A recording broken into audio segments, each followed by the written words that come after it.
川普苛征301的关税，其实是他这个对等关税被法院判定违法之后，他翻他的工具箱里面又翻出这个301关税的条款。大家评估过哈，这个301关税条款事实上是他所有工具箱里面最难用的。他的这个国债已经高达39兆，靠关税冰冻3尺非一日之寒。你想要靠征收关税来这个抵消你的通膨、抵消你的国债来讲，我觉得是缓不济急，也是做不到的一件事。川普这一次再启动的关税战，用的名义不一样了，是用301的关税条款。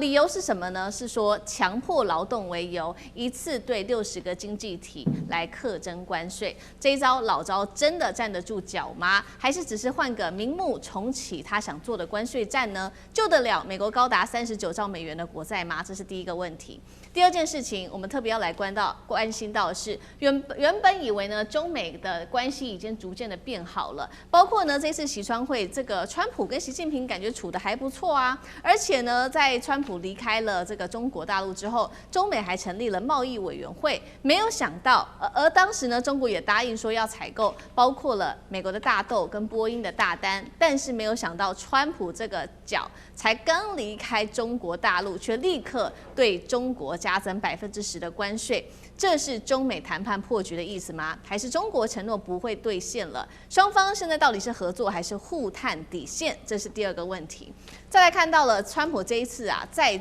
做这个关税战的重点原因，被专家指出，就是因为国债太高了，39兆美元，而且美国现在面临的问题包括通膨、衰退经济衰退，专家说恐怕达到35%。川普这时候重启大刀就能够止血吗？还是说会导致这个物价持续的推升？美国的老百姓本来就已经觉得压力非常大了，能够接受得了这最后的一招重击吗？今天就这些议题，我们会一起来做关心。美中的关系才刚刚看起来比较缓和了一点，川普此刻再度的翻脸，最新宣布了，因为呢有超过60个经济体没有办法有效遏止所谓的强迫劳动产品流入市场，于是要祭出关税大刀。赶快来看到了细节，包括了针对几个国家课征10%到12.5%的关税。10%的关税，这当中包括了台湾、加拿大、欧盟、英国等15个经济体。那么12.5%的关税还包括了大陆、日本、南韩、印度等等的国家。但是呢，也有针对一些的特别产品是没有收这样的关税的，甚至还下调关税10%，也就是美国现在比较需要的钢铝的制品了。8日开始就会正式的来做生效。比较讽刺的事情是，上次川普的关税战主要实施关税、课征关税的主要原因，就是因为美国的财政还有美国贸易逆差的问题，希望能够来救美国的财政。但是呢，我们看到最高法院已经最新认定它是违法的，而且呢，美国的问题、经济问题到现在还没有解决就算了，而且财务的问题还变得越来越严重，国债最新高达了39兆美元，占 GDP 的124%。这一次，川普再推301关税老招，能够救得了经济吗？那么，我们再来看到的是另外一件事情，是法院在裁定上一次的关税违法之后，美国海关还被要求要退还高达1660亿美元的关税，对于美国的财政压力来说，不就变得更为大了吗？所以今天节目一开始要特别先请教聂老师怎么看呢？川普这一次动用的301，还说是强迫劳动，站得住脚吗？尤其强迫劳动当中包括的国家有欧盟哦。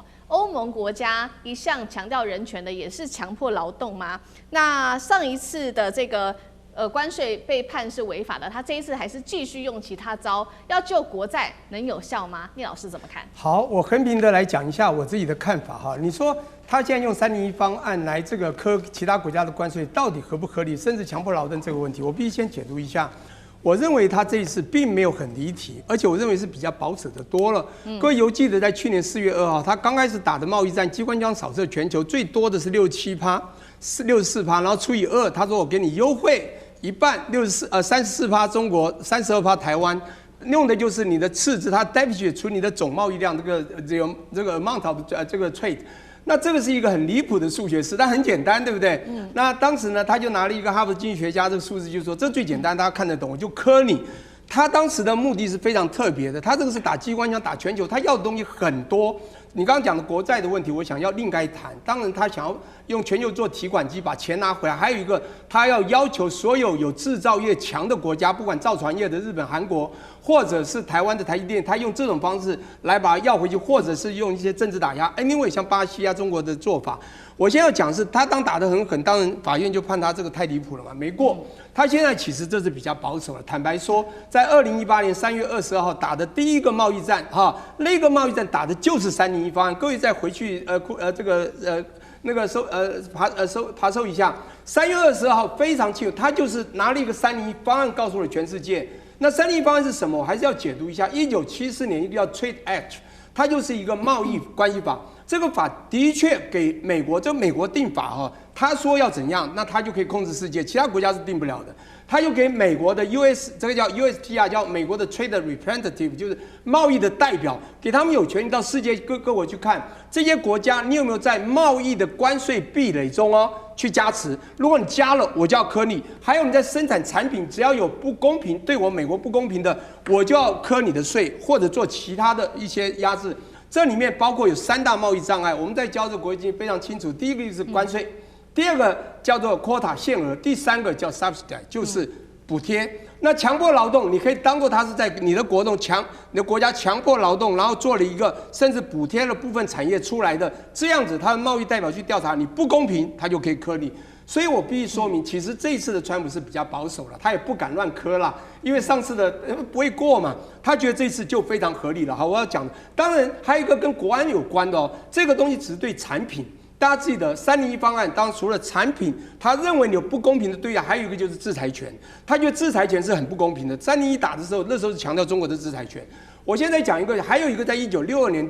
所丢出来叫 Trade Expansion Act。叫做扩张法案，那个法案更狠啊！当然，我们232你要知道，我们的台积电或跟科技有关，就会被磕到。它是什么东西？它是跟国安有关。好了，我讲太多事，我们就没有时间去这个科普。我现在要讲的是说，那到底这个关税它的目的是什么呢？你刚刚把它连结这国债，我觉得不完全尽然。当然，我们知道美国国债很可怕，从金融海啸2008到2021年是只有10兆。那么，当然在这 COVID-19 的时候就20几兆，到去年36兆，现在已经39兆，它很快会达到所谓的马奇诺防线的45兆那这45兆，美国就很麻烦了，不是光付利息啊，未来在国际的 credibility， 它的信用会大为失血，你知道吗？所以这个时候是一个问题，我必须说明一下，就是他当然可以拿点钱回来，这跟国债绝对是缓不济急啦。国债它要从其他地方救，但是它一定有，它只要打关税，打这些所有的国家，这些国家都有做一些他认为的不公平的贸易，所以他会去磕。他现在感觉比较合理了，但是他也还是想要拿这个做这个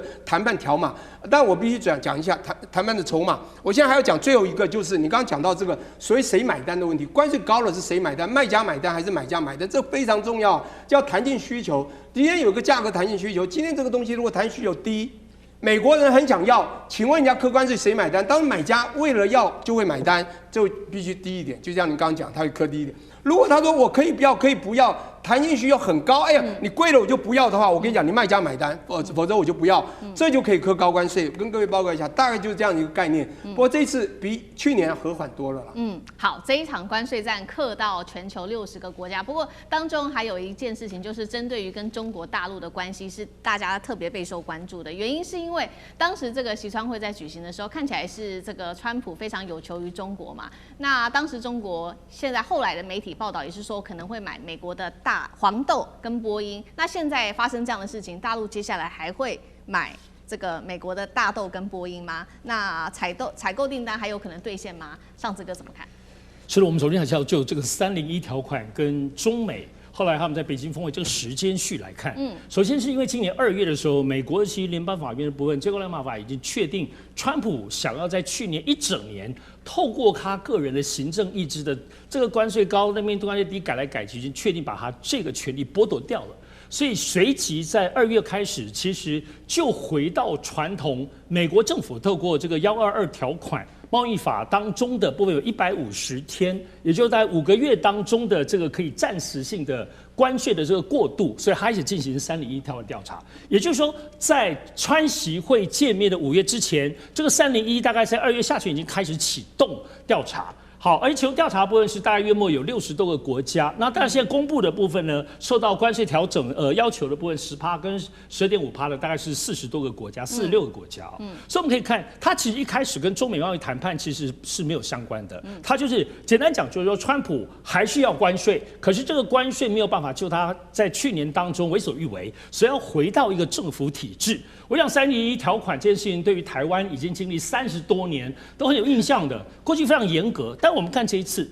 他这次提出这个条款当中的这个加税的部分，它有2个重点，一个部分是你生产过剩，一个部分是你刚刚讲我有强迫劳动。表面上其实就刚刚廖老师讲的，它已经很轻微了。然而实质上，其实301关税还是有内核。它的内核基本上，首先第一个还是关税作为美国政府非常重要的武器，这个没有改变。除此之外的话，它过去这个301条款在30年以前，它主要还是针对于整个供应链。脱钩美国在当中的意志，要是不让你这个不让你那里，比如说他不让你洗产地，301条款都能做，所以这个内核没有改变哦。虽然这次表面上说的东西理由比较简单。好，当我们拉回到现在在中美谈判这次，我想中美谈判当中，无论要采购大豆很多的波音的这些东西，那基本上我们要注意，在5月当中，也就是说中美贸易有一个新的框架。除了这个稳定建设性关系的这个意识形态之外，最特别就刚刚其实思敏提到的成立贸易委员会。因为以前中美只要任何的冲突，它都无限上纲，因为是川普的意志或美国政府，所以一些东西可能我这里跟你谈得好，那你跟你有冲突，大家一下子都一锅粥都烂掉了。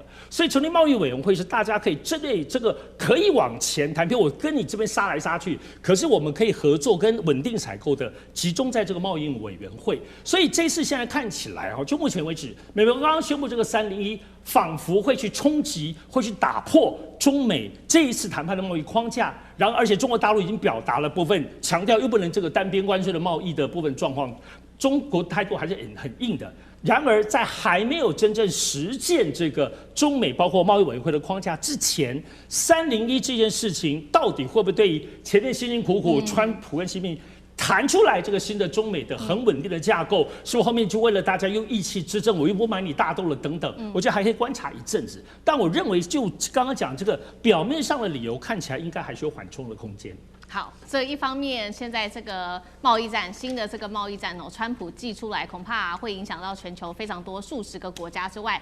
其实美国的老百姓也非常的担心，他们认为说，现在美国的通膨已经这么的严重了，会不会你再继续的对其他国家课关税，跟上次一样课关税的话，会不会通膨问题变得再更加的严重？尤其是联准会最新严正的已经指出了，光是最近几周的时间而已包括呢，他说这个影响的范围已经从强度、速度变成中度到强劲了。影响的项目包括了航运啊、包装、食品、杂货、肥料，全部都因为中东的战事而这个价格大幅暴涨。包括了这位是前平口的首席投资长也警告，美国的经济衰退恐怕几率上升到35%，陷入油价会引爆的是通膨的一个螺旋。最后再来就是市场预估了，如果华许未来接任联准会主席，他要面对的问题是，确实现在投资市场看起来很热，但是美国自己内需呢，民众根本不买东西啊，内需非常的疲弱那这些问题到底要怎么解决？那厉将军又怎么看？美国的通膨事实上从去年就已经开始了。那去年通膨很明显的是川普自己苛征的所谓的对等关税，由于那时候苛征的对等关税，那后来经过统计发现，大部分的这种负担都落到这个美国自己民众的身上变成美国民众必须要付出更多的钱来缴这个关税，因为同样东西嘛，你税务增加了，那我所谓有一句话叫做这个杀头的生意有人做，赔钱的生意没人做。那如果说我卖给你，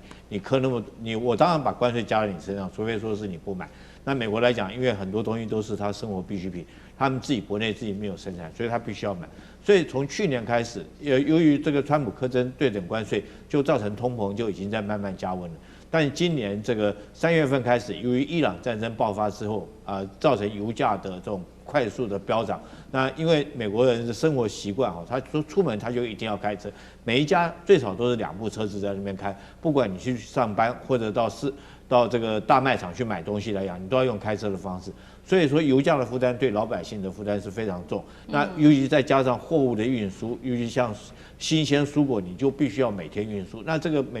这个运输又是牵涉到油价的这个成本上面哈，所以美国通膨来讲，最近在从这个3月份以后，当然陆续的飙涨，到现在我们看到美国油价之所以降不下来，也就是由于伊朗战争没办法得到一个平息。那伊朗战争没办法得到平息，油价继续上涨，那美国通货膨胀自然会继续飙涨。那这次这个川普苛征这个301的这种关税，其实是他这个对等关税被法院判定违法之后，他翻他的工具箱里面又翻出这个301关税的条款。但事实上，大家评估过这个301关税条款，事实上是它所有工具箱里面最难用的。譬如说我们现在讲的，你这个用强迫劳动的这种理由，要对别的国家苛征10%的关税，那总共有60个国家，你是不是60个国家，一个国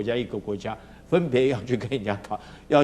谈判，要去谈这件事情？那每一个国家，他们的国情是不同的，经济状况不同。你不可以拿你美国的这个劳动的标准来衡量别的国家，那别的国家当然有意见了。那相对的，如果说你同时对60多个国家加征10%的关税，那会不会又重蹈去年的对等关税的覆辙，让这些关税又加在你自己老百姓的身上？所以我觉得这时候这个川普来讲的话，这个增加这关税，只有让美国的经济更加的糟糕，由于它的这个国债已经高达39兆，那靠关税这个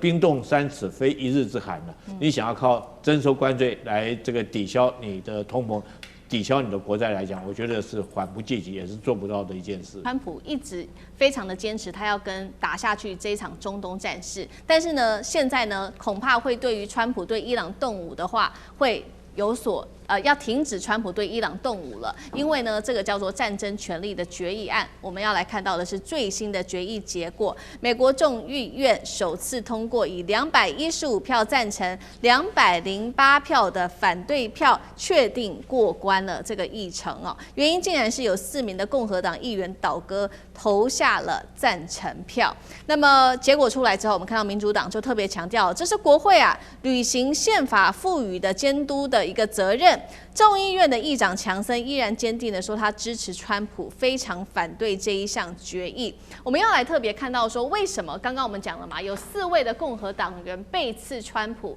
其实《纽约时报》这一次也做最新，在他的报道中做出了最新的评论。其实有4个原因，他说呢，川普的第2任期的行径越来越像美国的窃贼统帅，而非3军统帅。纽约时报点出了4大核心来批评川普，也就是造成这个共和党员背刺川普的原因。他特别提到了说，在一个国家处于战争的时候，照理说总司令应该要赋予最高的任务，维持国家团结，但是川普没有做出任何努力，甚至也都不去争取民主党人对于战争的支持。纽约时报的第2点特别提到说，一方面川普要求美军承担战争风险跟牺牲，但是另外一方面却被指出试图动用国家的国库资源，让自身、家族还有政治盟友们一起来受益。第3件事情，纽时特别点出，这些盟友甚至可能包含了2021年1月份冲击国会大厦的这些暴徒，在川普使用纳税人的钱设立了17.7亿美元的小金库之下，现在他们还可以拿到补偿金啊！这些原因是导致共和党员倒戈的一个重要原因，任谁也都无法接受。所以节目一开始要来特别请教尚志哥如何看共和党人员倒戈的原因。首先结论就是说，共和党为什么倒戈？那我们倒戈会不会对于川普来说会有跛脚的倾向？大家在台湾谈最多的就是跛脚啊。那当然，我们首先看川普现在面对的这个国内国外的环境，还是3大的。第一个部分当然内部通货膨胀，那么通货膨胀最大原因还是包括现在外部的这个中东战争一直都没有办法解决，而且这里头就牵涉到还有一个东西，其实有关于他自己关税各方面在他这点行政权力当中，也就是说所谓的这个执政的行政权力受到了阻碍，受到了这个参众议院的这个阻碍，所以是不是跛脚我们通常来看它的部分会受到什么样的影响？首先第一个部分就是确实是看一个总统有没有跛脚，主要看他的民调。刚刚前面讲他的民调已经跌破37%，基本上如果你跌破50%的话，在美国过去的经验的话，很可能就会影响到你的众议院的选举。我们知道众议院跟众议员，美国众议院当中是更接地气的哈，跟地方上当中很紧密，也就民生的部分是什么样，他讨厌你喜欢你，在这个政党上是众议员是非常非常直接冲撞的。所以除了民调之外，我们看第二个其实就是牵涉到整个国会议员，特别是共和党同党议员到底支不支持。那么这次美国众议院在历经前3次被推翻不成立，这次竟然能够通过对于这个伊朗动用武力的这个最关键的权力的限制，而且这里头有4位共和党，主要是谁呢？其实大家知道共和党当中是哪些人现在开始在反川普，或者不见跟川普站在同阵线，是这样子。大家注意哦，现在在整个所谓的其中选举的初选，共和党的初选要选谁选谁，川普还是有生杀大权哦。可是唯独有一些人，唯独有一些就是他要卸任了，唯独有一些他们也是老神港，在众议院很久了，他们不需要经历共和党内部的初选。现在这些共和党员看不爽川普，而且民间压力这么大，他们成立的一个YOLO叫做优乐的联盟，就共和党当中的正议员。这任现在基本上跟川普就是反着干了，因为他们初选也不会被你川普卡，他们可能后面选完这一任之后，他就要卸任了，所以他们其实态度很坚毅。这4位共和党议员就是这个，不是说反川普，他们就不受川普威胁的。所以第3个，我们再看是不是川普会跛脚，主要就看现在其中选举募款的状况。现在共和党募款遥遥领先共和党哦。你看川普不是很有募款魅力吗？没想到现在民主党的募款是共和党的2倍多，在其中选举上。而且我们看现在其中选举在前期的选举当中，乔治亚虽然没有说还是共和党赢了，可是过去乔治亚遥遥领先都是30几%、40几%，这一次竟然只赢了12%而已，所以真的萎缩了哦。那大家关注的川普所在佛罗里达州跟威斯康星州，那这次更是变天，被民主党拿走了。所以现在我们看到赌盘哦，现在赌盘当中认为这是其中选举民主党会赢的，竟然高达80%。到目前为止，当然后面可能会有很多变动，但从这些种种迹象可以看得出来，现在还不能说川普正式的跛脚，因为权力还在他手上。但是如果其中选举众议院后面被民主党现在更大可能拿回去，眼前我们看到这一次众议院竟然通过了这个限制川普的法案当中，应该就是一叶知秋了。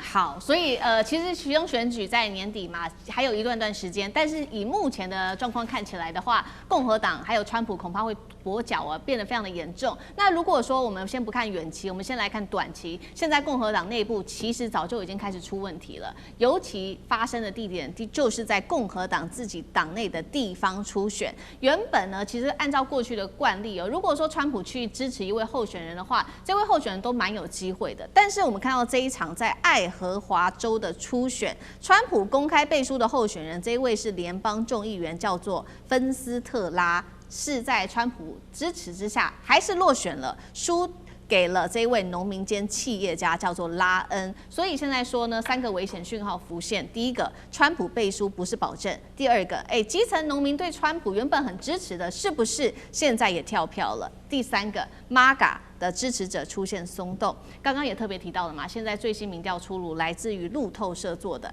川普的支持率跌破了37%的政治警戒线，是他两任总统的新低，不满意度飙升到63%，三分之二的美国民众痛批这个国家走错路啦。聂老师怎么看？OK， 我先讲一下，现在谈的是 Iowa 这个州啊，在这个美国的中北部哈。那这个州呢，其实在早期21世纪刚开始的时候呢，这个州算是摇摆州。可这几次的选举，大家已经看到共和党非常稳固了。好，那这个州呢，当然你如果问我它警讯是什么，就是我们现在光代议士选举选出的这个参众议员，如果大家连那个川普都不相信，然后最后呢，甚至如果代议士还选输的话，我觉得他们其中选举不用选了。好，我先讲这一块。第二个呢，你先讲到底发生了什么事？当然，美伊战争是一个重要的事情。美伊战争，甚至我都不要讲战争，现在因为从4月7号开始，应该叫美伊和谈了。现在他战争处理不了，连和谈都谈不下去，这么简单也不用打，连和谈都谈不了，还来一些零星战争。但是我还是一句话，我觉得川普已经保守多了。什么意思呢？他不敢再乱打大战事，或者什么要出什么地面部队都没有啦，因为他被1973年的战争权利法设限啊。你今天3军统帅，你是有权利在这个国家受到国安危急的时候出兵2个月，第3个月就是要收手是撤军啊。你很聪明啊，2月到了3月，的2月到了4月的时候，你开始呢不敢再打了，但是零星打，认为那是防御性的，他所有打都是防御性的攻击，你会发现，所以他没有战啊。可是看在这国会的眼里非常清楚，包括共和党的朋友都知道，你就是一直还想打嘛，不是很奇怪吗？好，那这时候呢，他其实你知道他已经按耐很多了，以他的个性还想再打，因为他不能再打，说不好听就要经过国会同意，所以国会已经开始对他的这种随便出招已经不爽，而且你就不像三军统帅，你就在窃取我们决定的，所以你才会出现一个叫窃贼统帅的想法。好了，那我现在一个重点就是现在呢怎么办呢？你今天背书了一个你认为最想要的属意的人，您刚的翻译很有意思啊，叫什么冯恩史特拉，对不对？这个啊就像特朗普和川普，你到底要怎么发的概念？当然你可以翻到有的地方翻冯斯楚，叫冯斯楚。叫 Benstra，OK， 这个人呢是他属意的，可是你一开始就输了，而且输了一个比较名不见经传的一个众议员哦，是一个农民这个出身，做点生意的这个人叫 Lan， 你知道吗？这个人选出来了，那表示人民已经不太依你川普的意向而走，甚至依川普你背书的我们都不喜欢。那当然，刚刚分析到几个主要的原因哈，非常重要，就是基层的这个人民普遍不满，因为你不管是美伊战的问题，或者中美贸易战的问题，其实你不该为我们拿到我们农民想要的东西，你到底拿到没有？一直都拿不到，还越拿越少。你还每次去谈，还谈没有成功，还算输，你知道吗？你这个不是一直要赢吗？所以他们已经不满，他支持者就已经没有办法那么完全的支持。还有一个很重要，就是你刚讲MAGA派刚才提出 Make America Great Again 是一个他还觉得不错，这样人民也很支持他，有一群疯狂支持他的MAGA群众哦。MAGA派当然强调就是保护主义嘛，不要去惹太多的事，就最少就反战嘛。可是你今天还去战争，而我最好笑是，你一开始想拿和平奖，诺贝尔和平奖拿不到呢，去成立一个和平委员会，现在又去打仗。到底，而且你把国防部改成战争部，现在他们还告诉我，你在外面使用，你还是要用国防部。所以你知道他忙了，所以你说 MAGA 怎么去支持他？所以他会越选越差。因此，我现在看到的就是说，今天啊，如果今天是艾欧瓦在6月2号选完嘛，那已经他背书的没有选上，那就是一个警讯，告诉你，川普已经不可被信任，国际不信任，美国人民都不信任你，农民不信任你。如果其他州也走上了一样的路程，我跟你讲，那大概川普年底不用选了。好，那厉将军又怎么看呢？川普原来刚当选的时候，他是美国总统后来变成共和党的总统，之后他又变成 MAGA 的总统。我看现在可能只是少部分支持者，所以他的支持率剩下是37%哈。那我们就叫他说是37%的总统。从几件事情，为什么会发生这种情形？第一个，其实老百姓眼睛都是雪亮的啦。你总统做的所有事情都要经过老百姓的检验。这个第一个，以这次波湾战争发动来讲的话，我们很明显看出来，前方吃紧，后方在紧吃前面在打仗，结果川普利用战争在做他的商业经营。利用战争，我们都知道，这个从3月份开始打这场仗以后，我们经常就听到说是时间一到了，这个他就放出利多的消息，然后等到股票大家都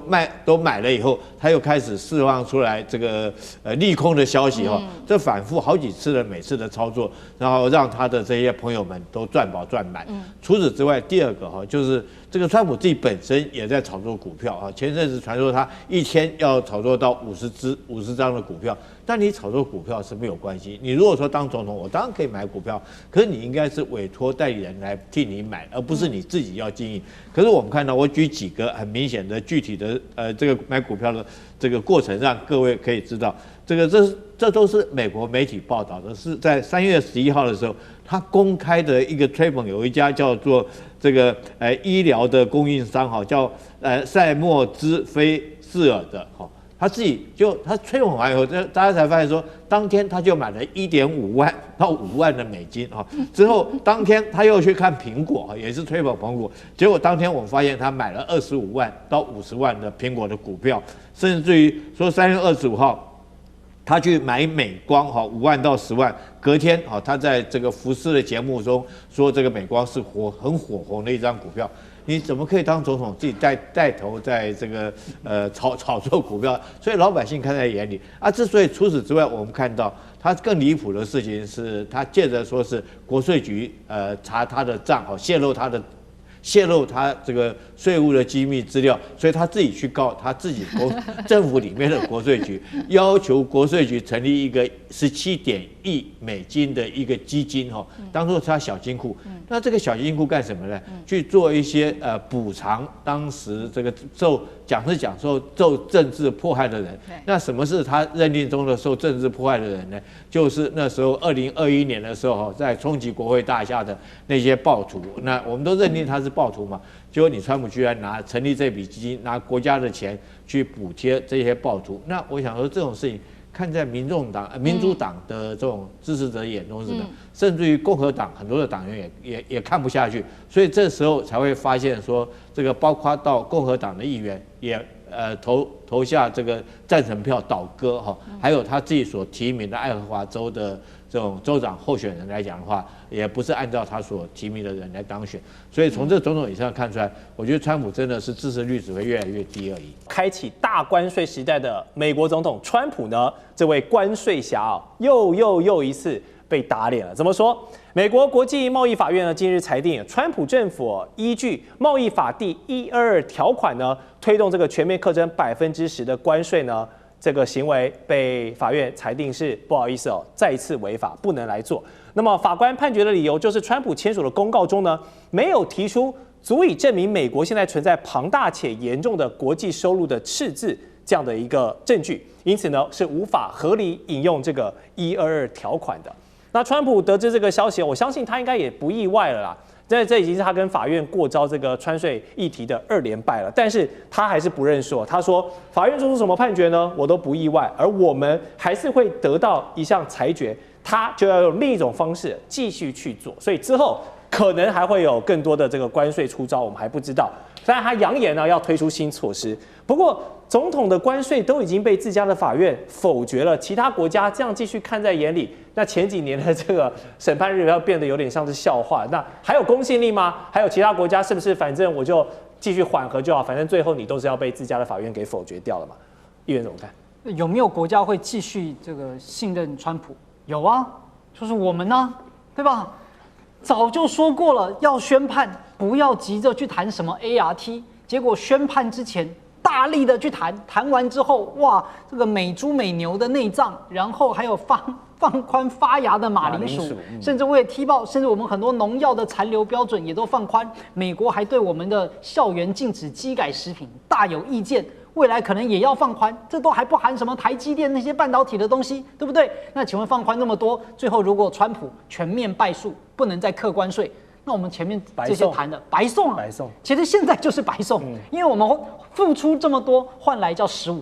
然后15%就全球都15%，没谈的也15%，我们已经是白送。所以主持人问得很好，还有哪个国家会傻傻的信任川普？就是我们啊。好，那我们也看到了川普的这种无视司法、我行我素的傲慢态度，这法官判他不行对吧？那他就继续另外的另起炉灶，反正总有一条法律他要能够拿在手上，要来对全球课关税。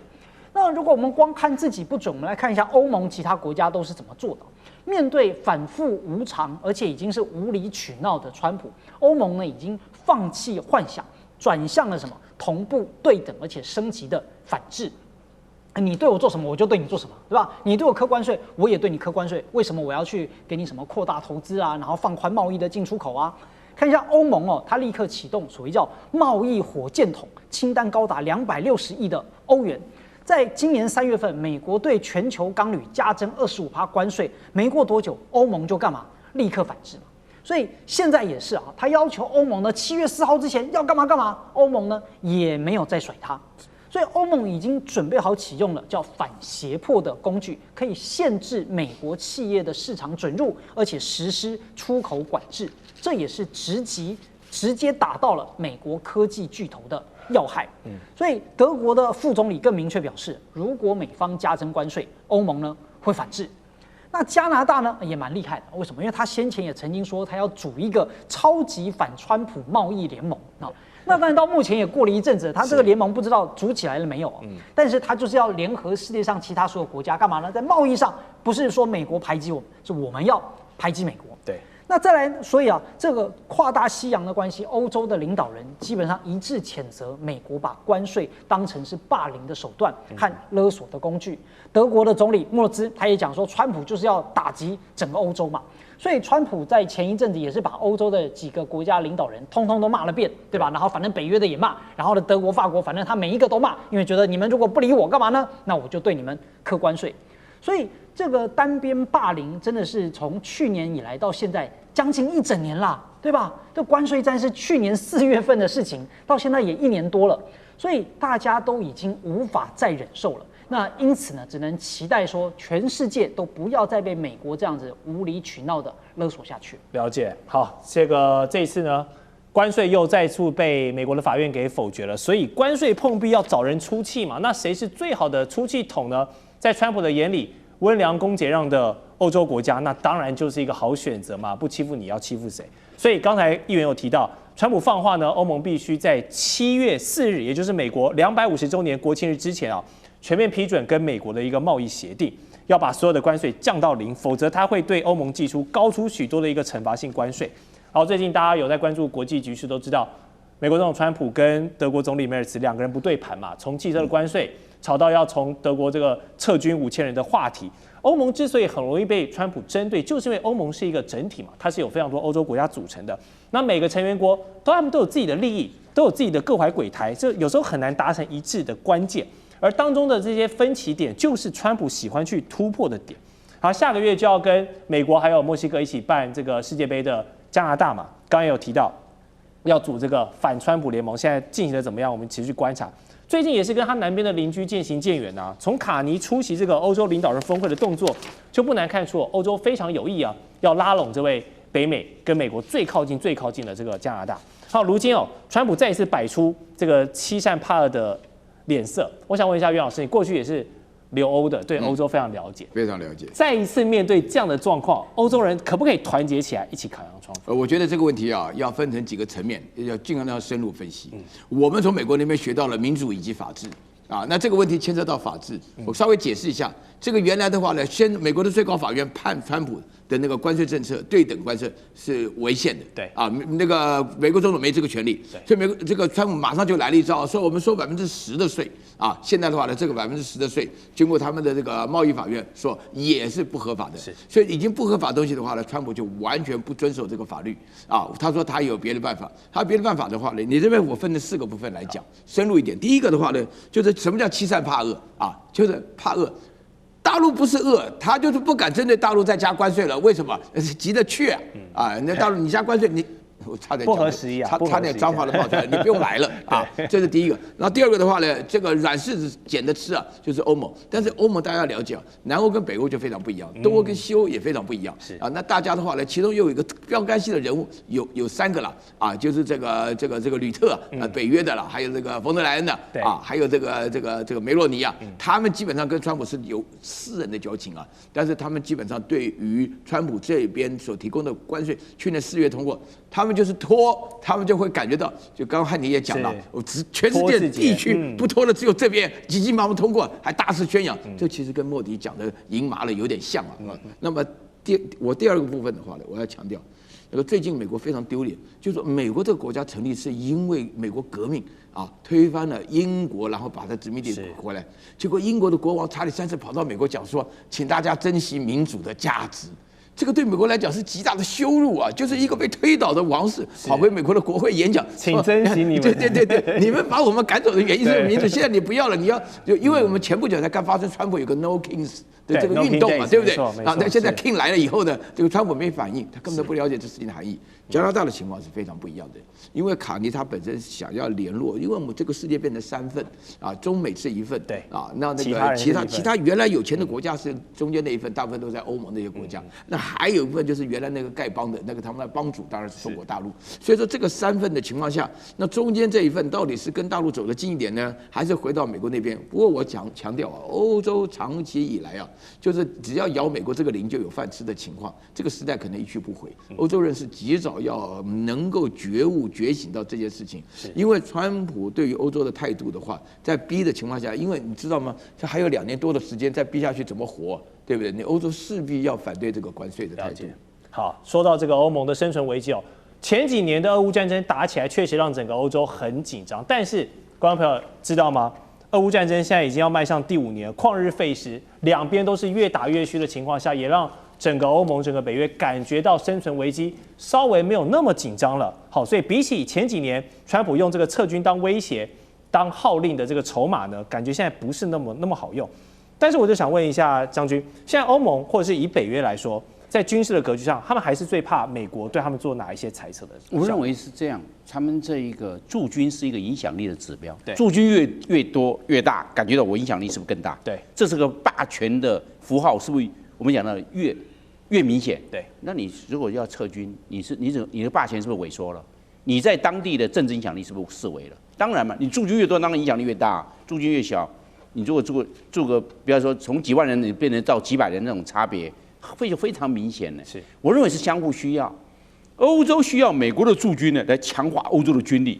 有美军在这边呢，美国是有在这个驻军强化我在当地地区的影响力。我在这个，因为我说驻军在这边，陆海空军都有，战机多少架，军舰多少艘都有。这个航空母舰还过来，偶尔来这边定期来演习了，是不是？就是相互需要。我要彰显我这个地方我有驻军，我就能够彰显。那我认为这一个川普他要去对欧洲这个驻军要减少，我认为他是一个形式上的裁减，不是做实质上的裁减。我认为他只是一个想要，这是我的筹码。我就彰显这是我的筹码。结果我发现这筹码，川普这个筹码其实打错了，没有用。因为什么呢？因为它也会影响到3个。第一个，你的霸权伸张现在变成霸权退缩，这个你要吗？你减少之后，你指挥权、你的影响力都会相对受到影响哦。对，因为人数军力越大，指挥权是越大；你越少，你是越小，一定的嘛。第二个，我们可以看到，这会外溢到军工产业的市场。为什么？我驻军多，你那边相关买的武器哈，包含军舰、包含战机哦，要跟我们有个匹配，因为我们驻军那么多，我们要演习啊，你不要南辕北辙，根本不相容。是演习为什么就验证我们可以相容，互相沟通联络勾连是这个样啊？结果你买的都不是不对的。那现在我驻军多，你买的都是不是我们在这些的国防预算？你要相对的做编实，是不是这个样的？我认为是外溢到军工产业，美国不得不考量。第3个，我认为是心理战的价值。驻军减少，你心理战，我认为其实川普是打的在心理战。我减少你赶快接受我条件，要不然你减少哦，人家也看错了，看穿了。你川普其实这个只是心理战，是减多减少你自己的损失，你先损失吧。是这样啊，所以我就认为他们在等川普的，因为这个影响力会时间延后，川普还剩下2年半的任期而已了，时间延后，他们来看时间来解决这个问题。所以我认为川普的筹码反而会因为时间的压力相对有限。